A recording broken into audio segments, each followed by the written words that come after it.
Hey, how you doing? This is John, and welcome to John's Long Box. Today we're looking at the Marvel Superhero Spring Special #1, a comic that I did not even know existed until like a couple of weeks ago, and then I ordered the back issues on mycomicshop.com. And we're taking a look at the second half because it's an 80-page giant, so I didn't want to spend 40 minutes making a video. All right, so here we have Speedball, the Pulitzer Patty. This is by Fabian Nicieza, Steve Ditko, Chris Ivey, the inker, who I know nothing about, Deanna Albers, the letterer, who I know nothing about, and Tom Vincent. All right, so this is, these two are the creators. Steve Ditko and Fabian Nicieza created Speedball. And Speedball is like the formulaic superhero. He's the high school kid who gets powers, and now he's like kind of like a goofball outsider. And they did it because it works. Marvel did it, of course, with Spider-Man. Then they followed up with Nova. Then they followed up with Speedball, and I'm sure there was more. And then DC did it with Firestorm, and I think they even I'm sure there's one more, but I can't remember right now. But anyway, here we have Patty. Who's Patty? She wants to be a reporter, and she's taking the video. Look at the big video cameras back in 1990, and she's doing an expose. What do you think of Speedball? What do you think of the cutting back on school lunches and blah blah blah blah blah blah, fun stuff like that. So she's just interviewing people. It's fun, high school journalist, and she has aspirations of being a roving reporter and stuff like that. So there you go, a lot of fun. And they're all goofing around and stuff like that. Now she asked Robbie, "What do you think of Speedball?" And he's like, he's like, "Get out of here." There's always the redheaded Flash Thompson wannabe. And Robbie is the good Peter. Actually, he's better than Peter Parker was a jerk. If you read the original Steve Ditko Spider-Man, Peter Parker was a jerk. And somebody pointed this out, and it really made me think that Peter Parker was on his way to becoming a villain. He, they're saying that, and I agree, that Dr. Octopus is what Spider-Man was going to be if Uncle Ben didn't die and teach him a lesson. He was going to cash in on his power, stuff like that. But Robbie Robertson was always a good guy. So there we go. I'm digressing. So here he is thinking about his powers, and these are other people saying he's a cool guy. Look, he's always saving people. He's hot. Look how muscular he is. I bet you he wears boxer shorts. And he's just like, well, all these people see me so differently. How could they all be true? So he's dealing with the celebrity, and he's kind of like a little embarrassed, a little, flattered, but, Earth to come in, Robbie, and he doesn't realize that they're talking to him. What do you think of the Masked Marvel? Ring, the bell rings, Saved by the Bell. So now she's just filming people walking down the hall, and she gets the janitor. The janitor throws his bag over. "Get out of here!" He's like, I'm going to class. And he's just like, "Yeah, she's so pretty." And the janitor's like, "I got to get that film. I can't be on camera. I got to take drastic actions." And so he's just pondering the nature of existence, following around the hot girl because he embarrassed himself. He embarrassed himself on camera, so he's trying to see if she'll interview him again to give him a better interview. He's practicing what he's going to say, and I kind of like that because that is such a teenager thing. And here's the janitor is following the reporter girl, and he attacks her, pulls out a knife. I'm going to cut out your eyes unless you give me the videotape, because that'll work. So he's like, oh my God, he was following us. So in order to activate his powers, he has to have some sort of kinetic energy. So he bangs his hands against the ground, boom, turns into Speedball, starts bouncing around. And what is his power? I think it's kind of a cool power, but I think it's like poorly executed. He absorbs and redirects kinetic energy, which is super powerful. And so, like, if you hit him, he would bounce, and then he hits the wall, and that's kinetic energy. Bing, bing, bing, bing, bing, bing. So he has to be, like, careful. So he bounces around, and then he'll, like, gather up momentum and crash into you. And since he absorbs the kinetic energy, he doesn't really take that much damage. So he's, like, kind of like limited and vulnerable, and then bouncing around. He's pretty powerful stuff. And later writers, even Fabian Nicieza, I'm being mean, but they came up with some pretty clever uses for his abilities. So I think the costume is kind of lame. I used to say that Steve Ditko is one of the greatest costume designers in the world. I'll still hold true, but at this period in time, Steve Ditko came back to Marvel reluctantly. And Steve Ditko, I admire the man. I really do like the man, but He's a practitioner of objectivism, which I think gets a bad rap these days. People really straw man objectivism, um, and he lives by a code of principles that would drive anybody crazy, and he stuck to it. You hear rumors that he had uncashed checks, royalty checks from the Spider-Man movies, stuff like that, because he's like, that's not my Spider-Man. That's me cashing in on somebody else's work and blah, blah, blah, blah. But I don't know what's true. There's a lot of legends about Steve Ditko. But anyway, he came back to Marvel, I think because he really needed the money at this point in time. And if you ask me, he half-assed it. You know, I don't think his work is as good as it used to be.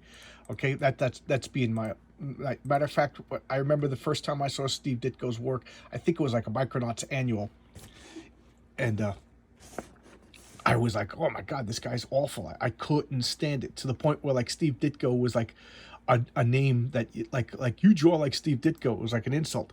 But at the same time, I had reprints of the early Spider-Mans, I had reprints of the early Doctor Stranges, and I had reprints of the early Hulks, and I loved them.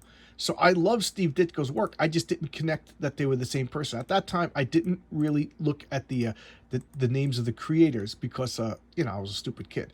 But and then when I did look, I just saw that it was Steve Ditko was attached to work that I didn't like. So there you go. There's some Steve Ditko story. So this is Robbie's father coming. He's a good cop, and he's like, yeah, what's going on? Oh, so he beats up the old janitor, and it turns out the old janitor is a guy who embezzled money from his ex-wife, and he's wanted by the FBI, so he can't be on TV or he can't be on camera because he's working incognito. And he's like, I would have had it too if it wasn't for that masked Marvel punk. You know, Scooby-Doo. This is just a Scooby-Doo story. So I don't know if they're goofing on Scooby-Doo, doing it on purpose, or just lazy writing. I don't know. And so she looks at the video. She's like, I got Speedball on camera, but he was moving so fast that he's blurry. Dun, dun, dun.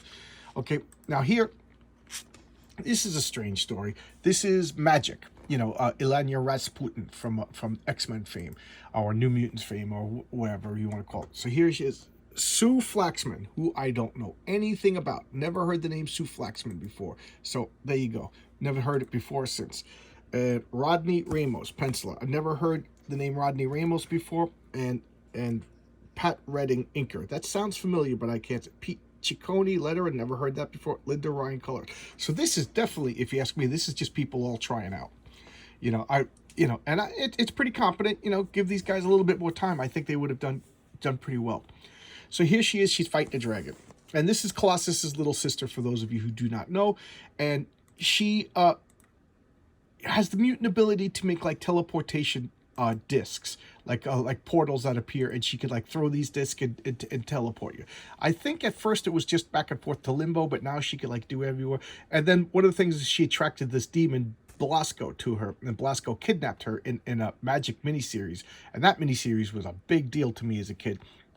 He captured her, and then he wanted to make her apprentice, and she started to learn spellcraft. So here she is. She's like a rookie magician, and then Belasco gave her this pentagram, and like whenever she hit like a milestone or leveled up, she would put like a drop of blood in it, and it would harden into a gem, and she would just get more and more powerful. And they were hinting like when it filled up, she would become like equal to Belasco in evil and stuff like that. They since I don't know, did they ever finish up the Bloodstone Pentacle stories? I don't know, because it's been a long time. Oh, here, same thing. So this woman, so she's enjoying fighting and stuff like that, and Sam Guthrie's like, oh, you got a visitor over here. So she's like, okay, and then she showers up, and this woman's like, hey, I heard about you. You know, you got the same story as me. Belasco gave me one of these, and you know, but then I betrayed Belasco and he kicked me out. But the problem is I'm immortal. I'm over 500 years old, and I weary of life, and I long to die. So it's like, could you break Belasco's curse? And Lana's like, it's not a curse to live forever. She's like, oh yeah, well then you do it. Which, you know, whatever. However you think about that. She's like, oh, so she uses her disc. She teleports to Limbo, where all the demons are. The demons are going crazy. And at this point, the Magus deposed her as ruler and put like his techno-organic virus and started taking over Limbo. So there you go. And this isn't, at this point in Marvel history, the Magus was Warlock's father, who was this like supremely powerful, like techno-organic being. He was a pretty cool character. He's kind of forgotten about, and Warlock is kind of forgotten about. But he comes from a planet where everybody is like techno-organic beings and whatever. But that's besides the point. But that's late 80s stuff. It's really cool. Check out Warlock and Mage's stories. Pretty good. But then they brought back Adam Warlock and his mages, and these characters kind of got forgotten about. So she's no longer ruling this limbo dimension of demons, stuff like that. So she has to fight her way into Belasco's tower. They find her books. She's doing crazy dances because that's how you do magic spells. And she breaks the spells just as Sim shows up. And Sim is another thing that kind of, I don't know, have they brought back Sim lately?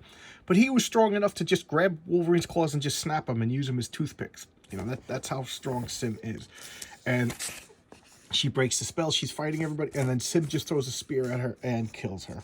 So, gift to the Magi. She's a, you know, she got her mortality, but she didn't get to live. She's like, I want to grow old and have a normal life, but she didn't get to do that. Why? Because Sim killed her, so she dies.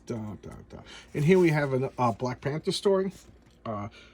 Richard Bensama. I never heard him. Ron Lim. He started out very at this point, I think he only did like the X-Mutants before this for like a parody comic of the X-Men, and humble beginnings, I'll say it. And he became a superstar later on. Jim Sanders colors, Jack Borelli letters. So I definitely think this was tryouts and stuff like that. That they said, you know, we could sell this.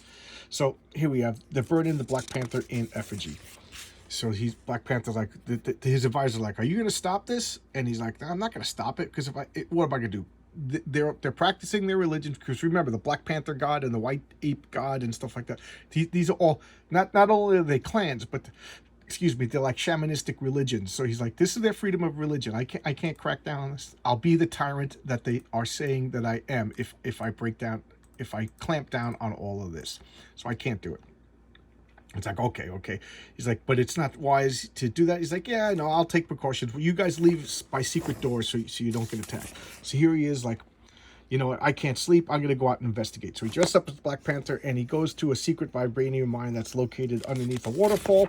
And he finds out that the security is already disengaged, and here are people mining and stealing vibranium. Like, that's the Black Panther, kill him. So he does his razzmatazz and beats them all up. And here comes one of his advisors, Mumbaro. He's the one that said, why don't you clamp down on him? So he was setting him up. He wanted him to clamp down on, to cause like a you know, an Antifa kind of thing. We're going to act like jerks so that the police beat him up, and then, you know, make the police look bad kind of thing. So he's wearing an advanced mining outfit, and he's going to beat him up. And they're fighting. And, you know, he's got claws. He's got metal. So Black Panther's like, oh, geez, you know, he's shooting laser beams at him and, you know, whatever. And then he turns on like super flashlights, because remember, mining is dark. So we gotta have headlights and stuff like that on it. So Black Panther with his super eyesight gets blinded and starts fighting. And then what's he do? He rips the battery pack off. Now, those of you who saw yesterday's video, that's how Moon Knight defeated Raptor. You know, was it a coincidence? You know, but two guys were wearing techno suits, and two guys got defeated by, you know, they couldn't get beaten by the hero, so the heroes ripped off their battery packs. I don't know. I found it, you know, odd that two stories in the same comic, they defeated the bad guy by the same way. So here he is. He's like talking to one of his loyal advisors and looking at Wakanda. It is actually kind of beautiful. And he's like, I love it here. I love my people. You know, not everybody has the same perspective of me, and my job is to, you know, help everybody in Wakanda. And, you know, and this guy's just like, you're a fool. You know, we could sell vibranium for more money, and you know, everybody could be rich and stuff like that. And he's just like, you know, if we flood the markets of vibranium, the value will go down. We have that, blah, blah, blah, blah, blah. And there we go. That's the end.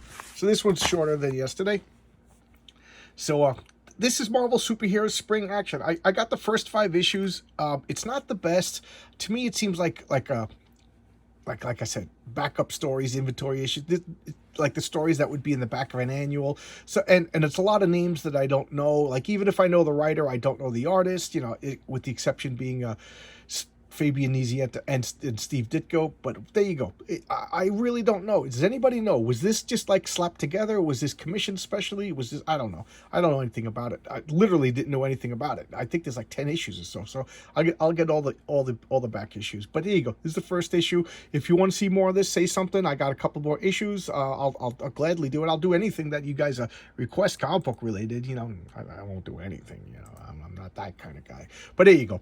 This is a lot of fun, and I'll see you tomorrow. Well, almost I got 199 subscribers. I can't believe I'm almost at 200. You guys are the best. And this is recorded on Father's Day, so happy Father's Day to any of you guys that are fathers. You know, fathers I don't think get enough accolades. All right, I'll see you tomorrow with another video. Bye bye.